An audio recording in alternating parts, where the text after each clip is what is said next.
Okay, so this video is going to discuss the Tale of Perseus. So we start off with King Chryseis of Argos, and he has a really beautiful daughter, but wants a son as well. So after praying to the gods, he's told by Apollo that if he will never have a son, but if his daughter has a son, that son will be the one to kill him. So the only way that he's able to prevent this prophecy is to kill his daughter, Danae. But he fears that the gods will punish him if he does this. So instead, he locks Danae in a bronze house with a roof and guards her carefully. And then meanwhile, Zeus comes and impregnates Danae, because Zeus is Zeus, he can do whatever he wants. Out of this, Perseus is born. But after Chryseis discovers the baby, he puts Perseus and Danae in a chest and sends them off on a boat into the ocean. So luckily, the boat and the box wash up onto a small island where a kind fisherman named Dictys finds them, and he kind of takes Danae and Perseus in under his wing. And they live happily under him until his brother, Dictys' brother, King Polydectes, falls in love with Danae and decides to get rid of her son, Perseus. And so out of this, he sends Perseus on a giant quest to say, like, oh, this is really difficult, but at the same time, I don't want you, so you can leave.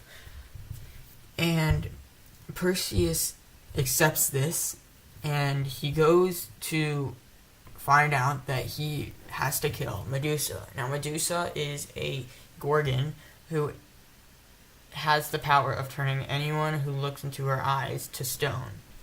So after Perseus hears all this stuff about her, he realizes that he's going to need help.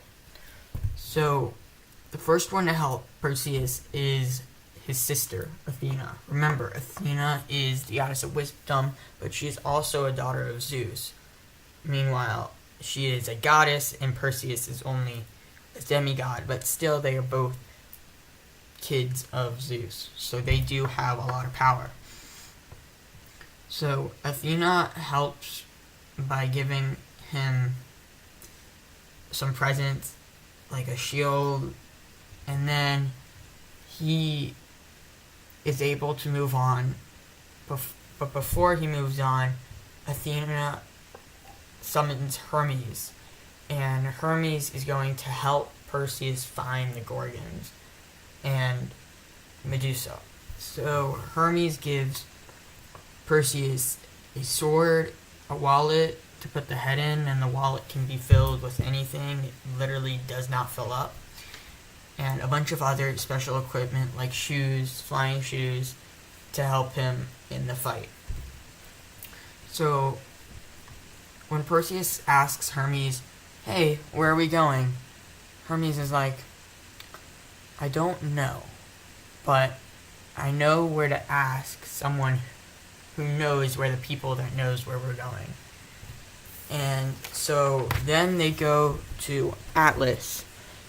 Atlas is the person who holds up the world. He's a titan, and after he figures out that Perseus is going to kill Medusa, he asks, hey, if this does happen and you do kill Medusa, please turn me into stone, because Atlas knows that it's a very hard job to hold up the world. And so then Perseus says, yeah, of course. And Atlas points them into the direction of the three gray women. Now, these are three sisters who know where everything is, essentially, and they share one eye, which is pretty important, and they're a little kooky. So once they tell Hermes and Perseus where the Gorgons are, they set off, and they are able to arrive at the lair. Now, Hermes is kind of there in spirit. He's not actually there at this point, but Perseus is getting help from Athena and Hermes in his mind. So Perseus arrives and he sees a few sisters of Medusa, and he realizes that, hey, these people are not very nice, and obviously they're not nice because the sisters, their main goal is to protect Medusa. So Perseus realizes this, and he swoops in and, using the reflection of his shield and other objects, cuts off Medusa's head. Because remember, he can't see a Medusa directly, look into her eyes, because then he'll be turned to stone, but he does it indirectly by using the reflection. So at the end of this, he barely escapes the other sisters, but he ends up getting the head. And so then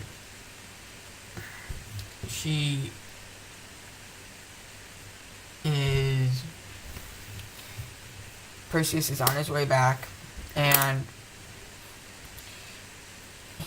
on his way back, he hears a voice, a beautiful voice, and he realizes that a girl is in distress and needs his help.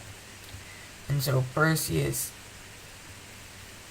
gets there only to see a beautiful girl struggling in the hands of a sea serpent. And so after Perseus feels the need to help her escape, Perseus takes this girl named Andromeda home. And when they return to the island, he discovers that Danae and Dictys have gone into hiding because Danae is refusing to marry Polydectes. Remember, Polydectes believes that Danae is super beautiful and wants to marry her.